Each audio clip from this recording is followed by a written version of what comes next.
What's up, y'all? Driver Eyes here again. Damn, I'm gonna post another video today. I was just thinking about some other shit. The roads went up. But anyway, I picked up a load in the Carolinas somewhere. This was like 2009, 2010, maybe 2011. Hell, I don't know. Hell, it might have been 2012. Who knows? But anyway, I picked this load up in the Carolinas, going up to around Chicago, Illinois. Okay, I had a 2 a.m. unload appointment over there. Okay, well, I mean, they're an hour later than we are on the East Coast on Eastern time. So I had a little bit of a pad. But, man, that was a long-ass ride. And it was like, from where I picked up, to where I was delivering to, was good coffee, by the way, was I'm gonna say 10 hours, a 10-hour drive. And I'm not gonna say I did outlaw trucking things back in the day, but with paper logs, you could be creative. We did creative logging sometimes. That's what it takes that's what it took then to make the money and work out everything so you can get home at a decent time and all that on the weekends. But I drove from North Carolina all the way up to Chicago, had that 2 a.m. unload appointment. Got there a half hour, an hour early, checked in, got unloaded. And the kicker on this was I unloaded there at 2 a.m. and I had to drive to Gary, Indiana to reload a coil at U.S. Steel over there, and it was going to Ohio. But my reload appointment was at 6 a.m. Okay, so I drove 10 hours, actually a little longer than that, because I dropped the load off in North Carolina and then drove to the place to load in North Carolina and then drove all the way to Chicago. But anyway, I drove that 10 hours, unloaded in Chicago, drove an hour and a half to Gary, Indiana, so I would be there for my 6 a.m. appointment, and pulled in the lot there. And it's before 6 a.m., before your appointment time, you can only go in there a half an hour early, and you got to go in this little guard shack, or not a guard shack, but a driver check-in area. There's nobody who works in there. It's just a bunch of computer screens. And you actually have to, once you put in your load information and shit, and your truck number and your driver ID and all that crap, you have to take a 5-question test on how to properly transport and strap down coils, because these coils are like 48, 49, 50,000 pounds, and it's just like they sit on like a 5-foot section of your damn whole trailer, and they weigh that much, like 50,000 pounds. Is the heaviest one I've ever hauled. This one I was picking up in there was like 45 or 49 or something like that. It was heavy. But anyway, I had to take this test, and if you failed this test, the 5-question test, if you missed one question, they cancel your load appointment and you got to reschedule, and you can't come back in there for 24 hours. It's crazy. It's crazy. I understand it, but it's crazy. But at this point in time, I've been up since the day before, and I only got like 3 hours sleep or something, or no, I wasn't even at 2, 3, 4, 5, 6. It was an hour and a half over there. I probably got 3 hours sleep. If I don't get enough sleep, probably like a lot of people, I'm an irritable son of a bitch. My patience are very thin. Okay, so I checked in, I passed this test and all that. I get back there to load, and pulled in, and there was 5 trucks in front of me or something. Anyway, they take 5 trucks at a time inside this building, and you get loaded. They load you with a big ass crane, and then you throw some securement on it, and then you drive out through the building and come outside and finish securing your load outside. Okay, well I was pulling this flatbed, the Conestoga flatbed. All right, while I'm sitting there waiting for them to open the door to let us in, a whole bunch of local trucks pull in, you know, a bunch of day cab trucks and all that. The guys that run this shit, that live right there in the area, that run this shit locally. All right, well, they let everybody in, and you know, the loader starts at the first guy and comes back all the way back to me and sits my coil on. And of course, I had to open my Conestoga up, roll it forward, but he sits my coil on, and I already had 2 chains laying up there because our company policy, which is smart, you don't move the truck unless you have at least 2 pieces of securement on it. And which in this, it was almost 50,000 pounds. I was putting 2 chains on it, which only covers like 18,000 pounds or something. Okay, but I'm just driving right out of the building. It's not like I'm hauling ass or nothing. I'm not even getting out of 3rd gear probably. But anyway, I got them 2 chains up there, and I throw one on, I'm throwing the other one on, and all these guys start blowing the horn and shit outside. Because, you know, one by one, these trucks was leaving out of the building. Okay, well, I mean, I'm trying to bust my ass and get out because I want to get out of there too. I'm tired as fuck.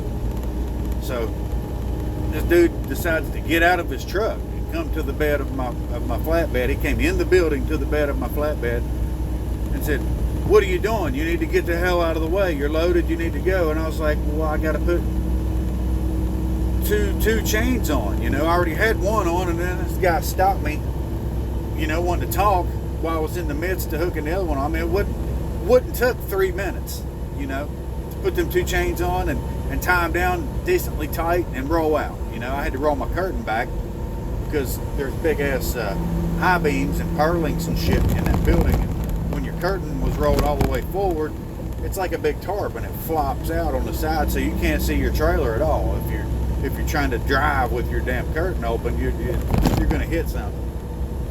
And so, you know, in the midst of talking to this guy who was being a dick and chaining my stuff down, I got it chained down, and he's still standing there, big old Mexican dude, and he's still standing there talking shit. And I was like, man, it's company policy that I put 2 chains on. You know, I'm not just gonna put one on.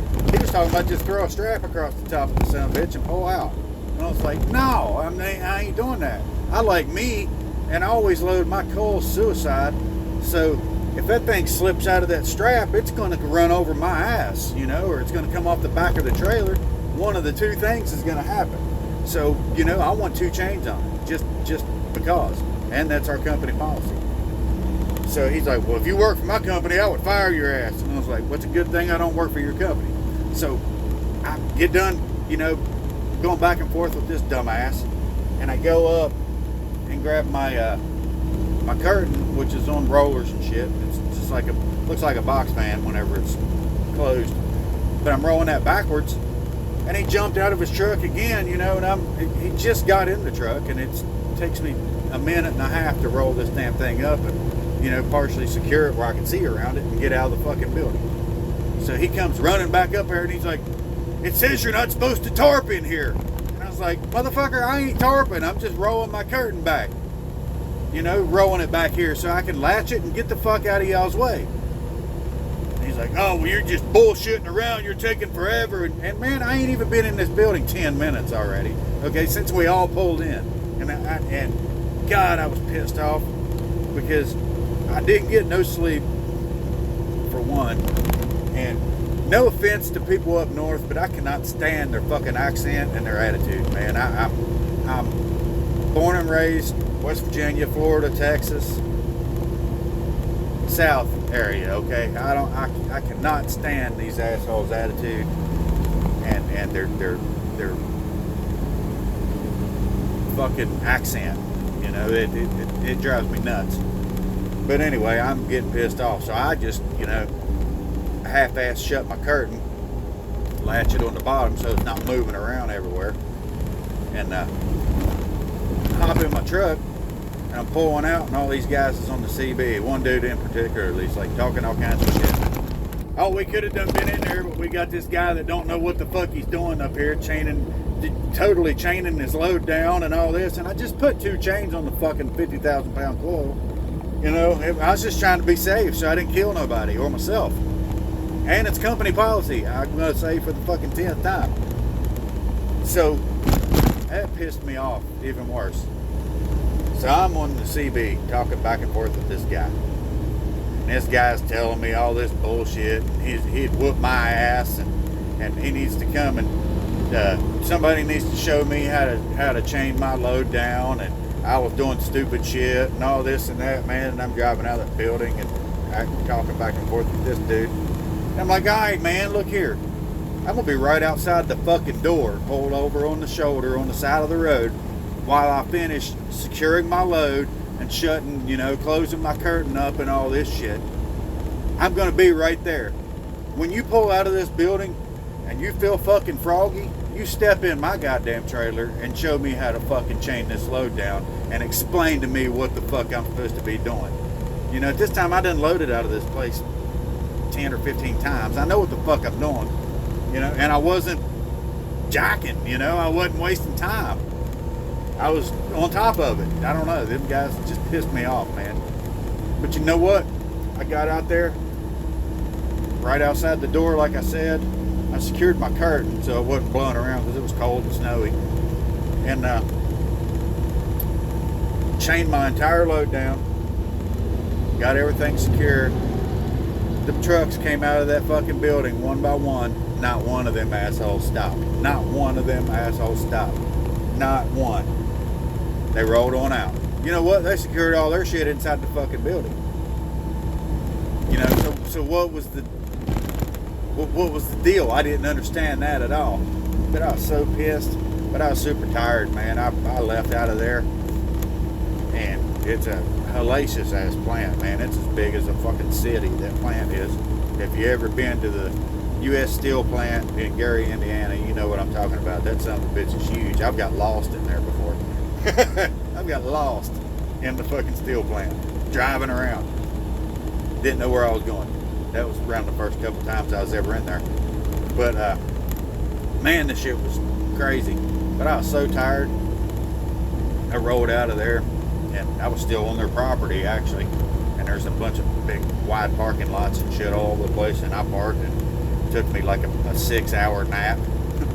And then got up and fixed my logbook and rolled on to Ohio.